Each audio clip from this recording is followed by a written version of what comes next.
Assalamualaikum, salam sejahtera, selamat pagi. Ada dua perkataan yang kadang-kadang menjadi kekeliruan dan kadang-kadang menjadi perbalahan ataupun polemik di antara kawan-kawan kita dari Indonesia dan juga dari Malaysia. Mari kita melihat perbezaan di antara keduanya.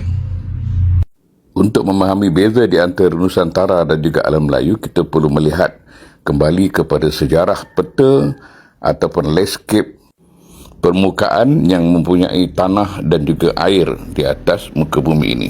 Peta dunia maupun peta Asia Tenggara ini perlu kita lihat latar belakangnya.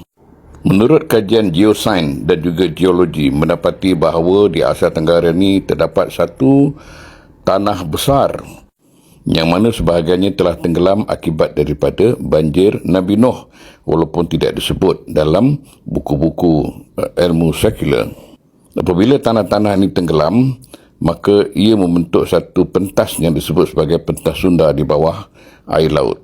Maka terbentuklah peninsula ataupun semenanjung Tanah Melayu dan muncullah pulau-pulau lain seperti Pulau Sumatera, Pulau Jawa, Pulau Borneo, Pulau Sulawesi dan juga Pulau Filipina, serta pulau-pulau kecil yang lain di seluruh Asia Tenggara. Istilah Nusantara mempunyai dua perkataan, iaitu Nusa atau pulau atau tanah dan juga Antara, iaitulah di luar Majapahit. Jadi bermakna Nusantara adalah antara pulau-pulau.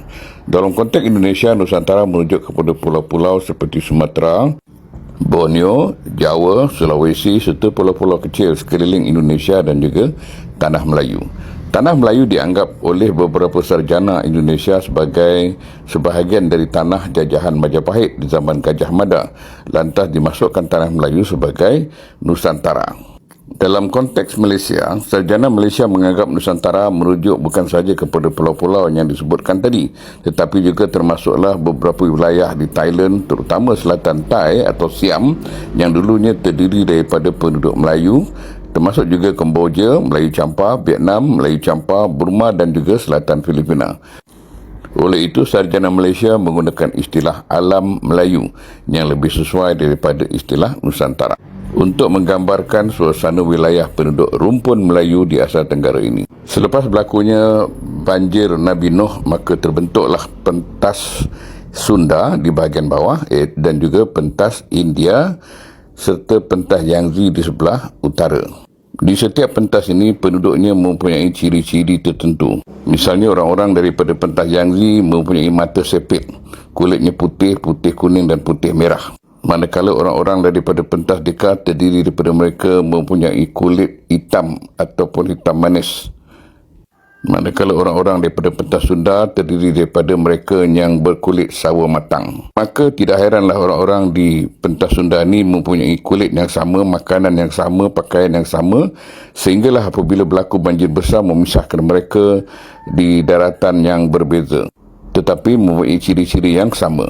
Dalam konteks Indonesia, Melayu dianggap sebagai satu suku kecil yang diberikan definisi harian, tetapi dalam konteks Malaysia, Melayu itu diberikan definisi autoriti, bukan definisi harian, iaitulah yang termaktub dalam Perlembagaan Malaysia Perkara 160. Melayu adalah orang yang beragama Islam, berbahasa Melayu dan mengamalkan adat rasa Melayu. Oleh kerana bilangan suku Melayu terlalu kecil, manakala Jawa mempunyai penduduk sekitar 90 juta, maka tidak layaklah kawasan ini disebut sebagai alam Melayu tetapi disebut sebagai Nusantara. Sebaliknya, Melayu dan Islam merupakan penduduk majoriti di Malaysia. Pada hakikatnya, menurut sejarah, di zaman Majapahit, istilah Nusantara terkenal melalui Gajah Mada dalam Sumpah Palapa. Pada masa itu, Nusa bermakna pulau, Antara bermakna luar daripada Jawa atau tanah seberang. Bagi kerajaan Majapahit, Nusantara merujuk kepada wilayah-wilayah di luar Jawa yang ingin dipengaruhi atau disatukan di bawah Majapahit. Bagi orang Jawa ketika itu, Nusantara bukanlah termasuk Jawa tetapi pulau-pulau lain daripada Pulau Jawa.